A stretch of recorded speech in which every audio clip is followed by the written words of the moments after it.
basically we're on take 2, and we're just re-going. But so yeah, we're just technical difficulties. Just slight technical difficulties, but it's all good. It's all good. We're here. We're surviving, and we're all good. But no, honestly, thank you so much for your time. I greatly appreciate it now more than ever. Thank you for having me. So thank you. Really, really appreciate it. As ever, it's an absolute pleasure to have such a talented DJ and producer on, and I'm really looking forward to just getting stuck into understanding more about your career and your journey so far. And the mic is not next to my mouth. And so it would be really good to just sort of understand a little bit about sort of where it all started for you. Yeah. DJing. Yeah. Wish I had one of them stories like, oh, my parents listened to house music or were DJs, but it wasn't really the case. I guess when I was like 15, I went to my first illegal rave when I moved to UK, and I was drum and bass at the time, drum and bass and dubstep. I just loved raving. As soon as like first time I went, I just fell in love with it. So like that's like my introduction into raving, and I've always been a raver. I've always loved it. And then I guess I've always had a lot of friends that like DJ'd. When I was like a teenager, everyone was like DJ on vinyls and it was drum and bass. And then eventually I kind of found myself in tech house. Nice. And then my friends basically were lovely enough to teach me. And then as soon as I mixed for the first time properly, I just fell in love with it, and the rest is history.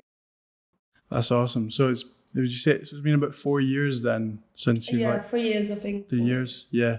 Yeah, I mean it took a lot longer. It didn't go straight. Like I went through everything. Like all the phases. You know, I had not even a phase. I still go to rock gigs, but I love metal. I used to love EDM, which is, I think a lot of people had that phase. But yeah, eventually I did find myself in tech house. And how's that progression over the 3 years? Have you found it like really started to snowball now, or did it take like a minute? No, it's still it comes with like dips and it's a weird journey really, because anytime that something big happens, like you sign to a big label or you do a big gig and you think, oh, this is it now, and then you have like a dip, and then you have a very quiet period. And sometimes it's quite hard to deal with.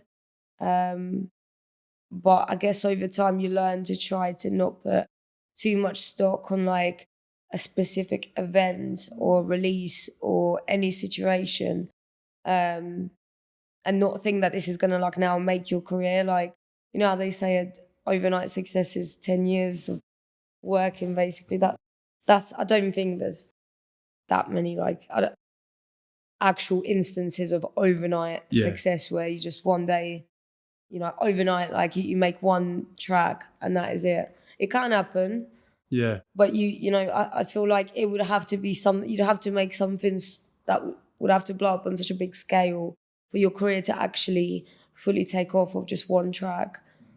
No, I think you're right. And the same kind of thing can happen across any sort of industry, like whether it's like a product or like just anything, and it could just like bang, and that it's almost not quite like a fluke, but it almost seems like it just how big it kicks off and whatnot. Completely understand that when something so immense maybe happens in your career, like say like a big sign to a label, or like you got a massive track or like a huge gig, that it must be kind of hard to suppress that feeling of thinking like, oh, you know what, now I'm like starting to 100%. Of course, every time you like you close your eyes, you're like, before bed you're thinking, oh, this is it now. Mm-hmm. I'm gonna get these bookings and I'm gonna have like this is gonna happen, and then it doesn't. Mm-hmm. But you just kind of have to, I think all of the big signings and the little signings and all the releases and all the gigs, like eventually, you kind of build your career bit by bit, and some of the bigger achievements are probably gonna, you're gonna take bigger steps towards where you want to go, but it's not gonna be just like, kind of have to get out of the mindset thinking that one track or one gig is gonna,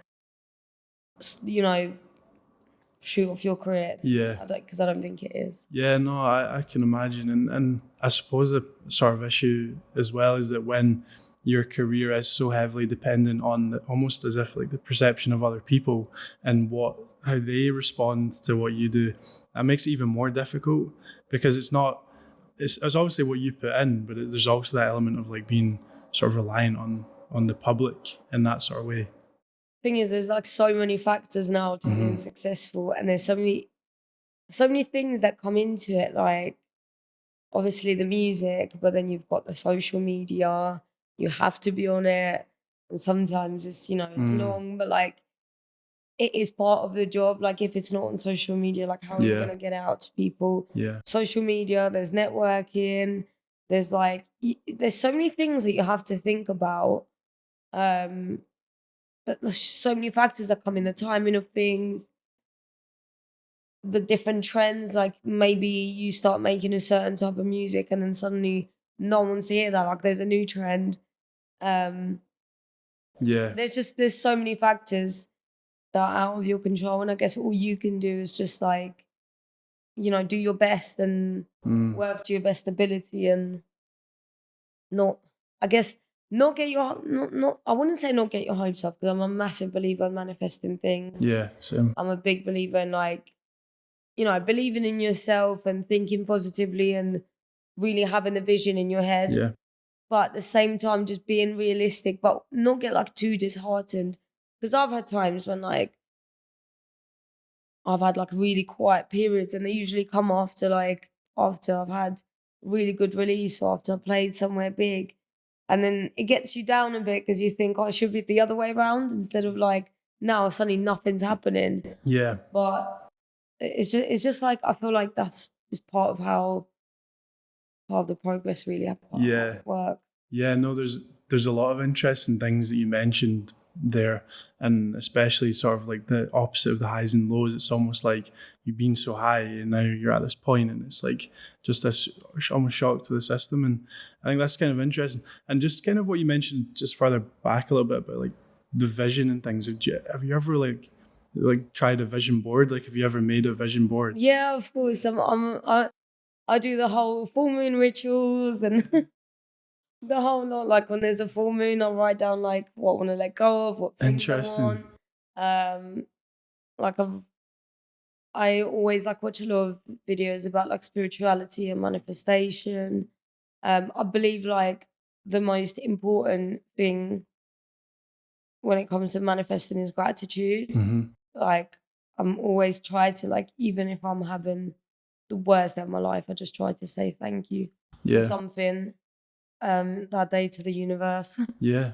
So I think you have to just be, even when things are like going wrong, I think you need to be appreciative of where you are, because maybe, like, for example, something might have not gone the way that you thought. You did a big gig, you thought you were going to get lots of bookings now, and then it doesn't happen.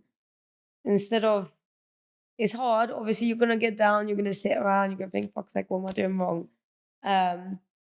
But ultimately you have to think like, a year ago, I was not where I was wishing I'd be where I am now. So like, I need to be grateful that I even got to where I am, rather than like be thankful for what you have rather than for what you don't have, basically. No, 1,000,000%. I think gratitude's such a powerful tool because it really does put things into perspective. And it definitely does tie into the idea of the vision board and things, because that's actually something I've recently just sort of been not told about, but sort of been encouraged to look into a little bit more. Because I think when you're in this sort of creative industry as well, like there's so many possibilities and ways your career could go. And I think just having like a sort of idea of where that could go. And obviously it ties into the gratitude thing as well. Because like you said, you look back and, you're at a point that a year ago you would have been so like desperate to get to, and then but in the moment it sometimes doesn't feel like that. And it would be interesting to understand what your idea of success is then. Like, how would you define success for you in this career? Is it a never-ending process, or is there a point you would get to where you'll actually, I think I'm like quite happy with this? Well, I don't know if there's like a full-on end goal that like this is it. I feel like it's going to be there's always going to be something to strive towards. There's always going to be like, I don't know, a goal that you want to achieve, because I feel like once you have nothing to strive towards, then I don't know what's the point Yeah. anymore. Yeah. But I don't know, to me, success is just really, I mean, in a way, I feel successful in terms of success to me is like happiness. Mm-hmm. And I feel like if even the fact that like I get to do what I love Mm-hmm. with the people that I love, I get to work with my best friends, travel with them. Mm-hmm. I get to, you know, live my life to like how I want to live it. Yeah. Maybe not always financially, you know, there's still, Yeah. I experience a lot of, you know, money hasn't quite yet caught up with, but in terms of like not my well-being, but like how fulfilled I feel in life, I feel pretty fulfilled already. Yeah. Obviously I have so much to achieve. So when it comes to like actually, like I've always said like what I would absolutely love and the pinnacle of my career would be if I ever get to do like a 10-hour set at Space Miami. Mm-hmm. That would be insane. Yeah. And if once I get there, maybe that would be like, okay, I'm very happy with. Would you say that there's been anyone specifically along that journey so far that this influenced you, that you've maybe looked at, sort of like a mentor or someone that's influenced you? Yeah, for sure. I always say this, like in terms of DJing, one of my best friends, Bill Hutton, and my friend Tom, them two taught me everything about mixing and DJing. They were super strict with me in terms of beat matching. They would cover up the BPMs, and like even if I was out by a second, they would like fix it. So there was absolutely no cutting corners for me at all, which I'm now so grateful for. In terms of production, obviously David Lowe, it's like we're all really good friends, we're all in the same group. David, actually, I learned a lot from David as well. And before I worked with Riaz, I was making very stripped back, like deep techie sound. And then Riaz was like rollers and lots of like percussion, lots of like drums. And we were like, I kept asking him, like, let's collab. And he's like, you're not ready. When you're ready, I'll do it. And then I guess when he felt like I knew enough, and I was able to do enough, that we sat down and we made Tina initially. That was initially the A side of the EP, and then we made Dutchie, and Dutchie just kind of Paco was playing it everywhere and it went crazy, and that became the A side. But what was great about it is that we kind of combined our styles, where I stripped some of the stuff back a bit. I did more like glitchy elements, some of the deep techie stuff, and then Riaz did all the percussion, all the drums, and it kind of, yeah, it came together. We kind of called it Deep Tech Rollers because it's like a combination of the two styles. But yeah, I learned a lot from making that EP, and it was so much fun. I feel like working with like your best mates is, I mean, I don't know what more you could ask for, really. Yeah, no, I'm envious, honestly, just to like that is the best thing ever, I think, really just having that ability. Because I think ultimately if you're getting the passionate element and it's people that you really care about, you enjoy being around it, it's just the best thing ever, you know. And it would be kind of interesting just to maybe understand a little bit more deeply like your production process, because I'm always curious from my perspective, when you come up with an idea for a track, how does that even come into your mind in the first place? Is that just a case of staring at a screen, or does something inspire you? You know what? It so varies. Like one of the last things that I've made, I did an edit of Crush by Nero, which I've not released yet. But that was one of those things, like I've been thinking about making this edit for a long time. And then, I don't know, one day it just popped into my head, I really need to make this edit. And then I was looking through Instagram stories, and one of my mates, literally as I thought it, posted like a screenshot of the original of Spotify. And I thought, okay, this is the sign. And I literally just jumped on Ableton that second, loaded everything in, and like within like 3-4 hours I made it. So sometimes I hear like a vocal and I really want to work around it, or a bass, or anything. Sometimes when I get really inspired, I can't stop. Like I'll jump on and I know exactly what I'm doing. I know what I want it to sound like. And those are like probably my favorite times that I produce and probably my favorite tracks when I'm really inspired. Other times it's really just sitting there and feels like you're just beating your head against the wall, really. You're just like, that's not working. Yeah. Like I've got a release coming this Thursday on New Violence, and it's one of my favourite tracks that I've made in terms of bass line, called La Shorty. That took me 3 days to do the bass, because with bass, it's like, you know when it's the right one. And I just kept like trying to write a new one. It's like, no, this is not the one. It's not the one. I'll know when it's the one. And then like after 3 days, I nearly gave up on the track, and I just thought, oh, I'm gonna wake up. I'm just gonna give it one more go. And yeah, just finally it came to me. I was like, yes, that's the one. That must be such a satisfying feeling. I do think, though, you're right. Like sometimes when you've just been almost staring at something for so long, and then you come back to it with maybe just fresh eyes, fresh ears, rather than your case. You sort of just get that right point. But no, that it's interesting as well to hear that it does just vary depending on your experience. And I can't imagine, when you're in that sort of flow of just getting something down, it must be such a satisfying feeling. That's the best feeling. And it is annoying with like when I first started producing, it used to take me so long, and I used to think, I can't wait until like I could bang out a track in like 2-3 hours every time. And the first time I managed to do a track in like, I think it was 2 hours or 2.5 hours, I thought, this is it, I've got it now. And then I think I managed to do 2 that way, and then it went back to taking ages. And I'm like, it's basically just goes up and down. It's impossible.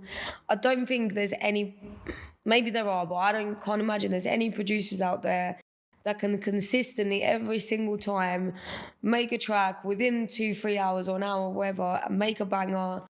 I feel like, how can you not struggle like that? You're going to have like dips in your creativity and in your workflow. In terms of career, I don't know if I've necessarily had a mentor. I guess if I ever have like, Riaz has been in it for a lot longer than me. So like if I need some advice, I guess I would probably ask Riaz. Yeah, sure. No, that's great. I think it's really, really good to sort of have that influence around you and just have people that are willing to support you for that. And, do you then teach people in your circle? Like, have you sort of like reciprocated that back to other people? 100%. Yeah, I've had quite a few people just like help me out along the way, and then I feel like that's really important. I do the same. Like if anyone ever asks me for help, I'll always be willing to help out, give advice. Sit down with someone, especially if I'm good friends with someone. Like I'll always take the time out to help them. That's really like what life is about. Like if I can help someone, I absolutely will. If I can give my friends a leg up, if I can support them in any way, I'm like really, really supportive of like people around me. So 100%, if like any of my friends or anyone that I know ask me for help or advice, I'm like always there for them. If I can help get someone like on a, introduce them to like a promoter, if they maybe are really good DJs, but they like don't know a lot of promoters or have never played for a certain party they really want to play for, I'd always like be happy to help out, introduce people, because like people have helped me out. So like I would always be willing to help others out, and I feel like that's really what life is about. No, definitely, and it kind of comes back to the idea like what you're talking about, like gratitude and stuff as well. Like I feel like it definitely comes around in a circle, and I suppose from that, I guess in a way, like by sort of reciprocating it, like what would you say? What are you trying to get out of like making music and playing music? Like what specifically for you are you like getting out of that? Well, I love it. I feel like with DJing, like when you play out, like especially when you do like a really good set and you get a really good crowd, I don't know, there's not really any feeling like it. Like you just feel so in the zone and so alive, and like you almost black out. Like when I play, even if it's like 2 hours, sometimes it goes by so quickly. I'm so in it, I don't even know what's happening. And sometimes if I like live record my mix and I listen back to it, I don't even remember like what I played in what order. Because it just all like meshes into one. But I think the feeling that you get is just like I don't know, you just feel like really, really alive when you do it. Yeah, that's interesting. And we kind of talked about it a little bit before we started chatting. You mentioned that you were born in Ukraine originally, and you then said that you came to London when you were 15. Would you say that experience that you've had has any sort of impact on your career to date? I don't know if it necessarily has. Maybe the fact that, I was born in a different country. I moved around a lot. I lived in Hungary, Czech Republic, then I moved here.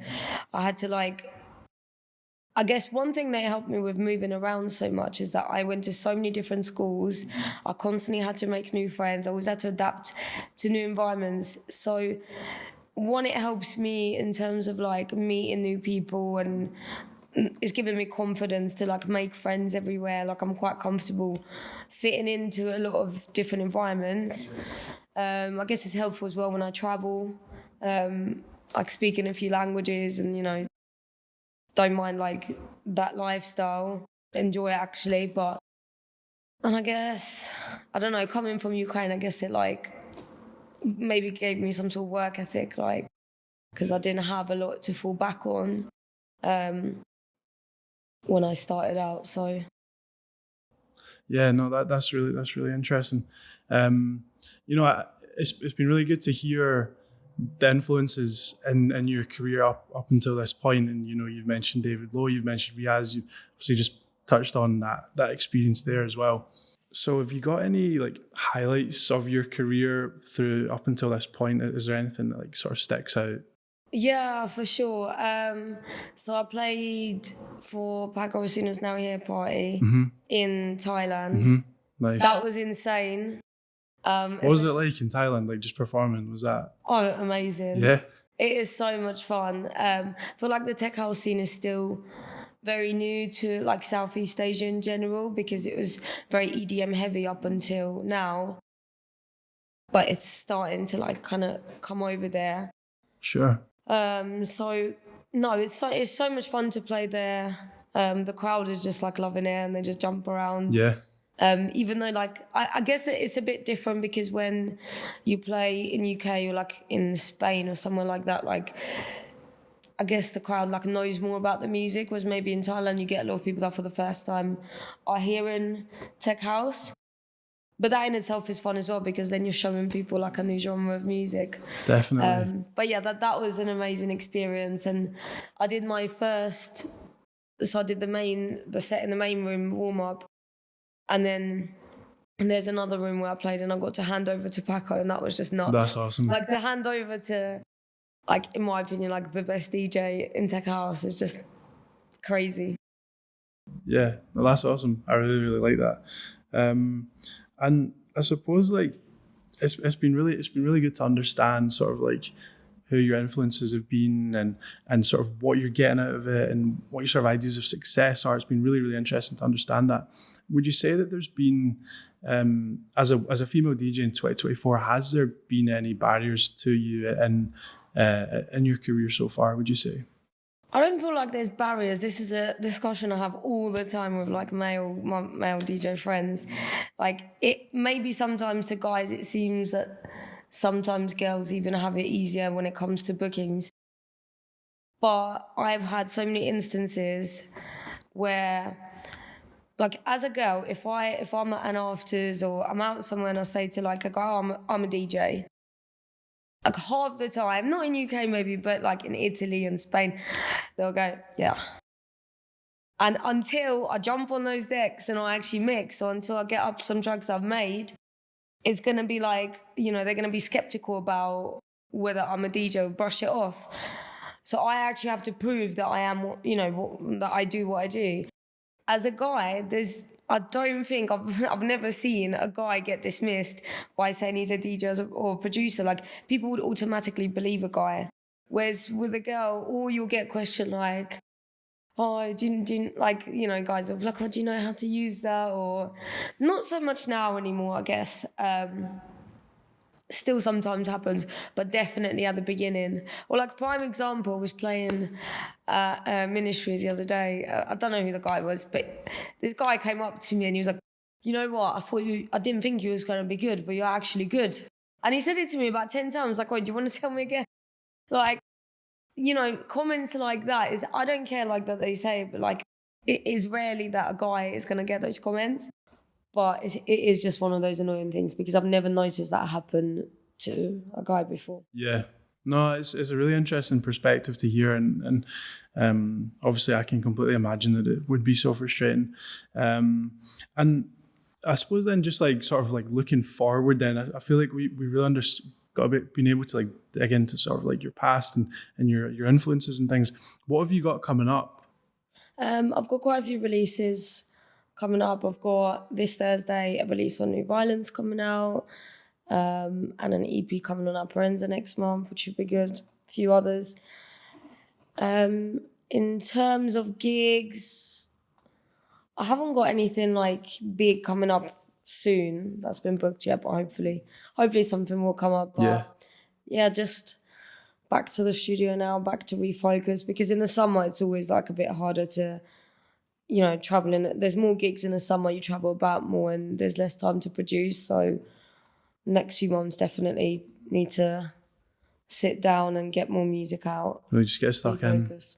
Yeah, interesting. So you find like it's a little bit busier in summer and then kind of like 100%. Like it then gets busier again. And yeah, no, that's interesting. And it's been really, really great speaking with you and understanding your journey and sort of what's coming ahead. And it would be great to understand what your dream back to back would be and so who that would be with and where that would be. You mentioned Space Miami for 10 hours, but maybe would you do that with someone, or is there somewhere else? Or if it wouldn't be with one of like my friends, probably in High in Ibiza. Nice. Either with like for like a back to back with Nicole Muderbo. Oh, that would be class. But yeah, I've seen her play recently, and she's played mine and Riaz's EP quite a few times. Really? She's amazing. Awesome. Or obviously like with Paco, but I feel like that would be too scary. You reckon I don't think I'm ready for that. Yeah. Baptism by fire or something. No, that's cool. Nicole Mudawa, there was a track, I can't remember what it's called. It was like These Walls Are Made of Water or something like that. I think that's what it was called. But I'm not sure if it was her track or she'd remixed the track. Absolute banger. But no, that sounds really cool. I think that would be a lot of fun, definitely. And what would if there was something you could say to your younger self as a bit of advice, what would you give them? To just like believe in myself more and follow my own path, and just like have more belief in myself and in my decisions and in what I want, rather than listening to what other people think I should be doing. Nice. No, I think that's a really good idea. Well, not a good idea, but like a good. That's a great idea. Yeah. No, it is a great idea. No, it's a great comment. Definitely, I think it's a solid answer. But yeah, honestly, thank you so much. Obviously, we've had a couple of technical difficulties. We have, but it's been really fun. Thank you for having me. No, it's been an absolute pleasure, and I genuinely do believe that you've got this incredible outlook and mindset that I think will take you so far already through the success you've already had. So it's going to be great to see. No worries at all. Thank you.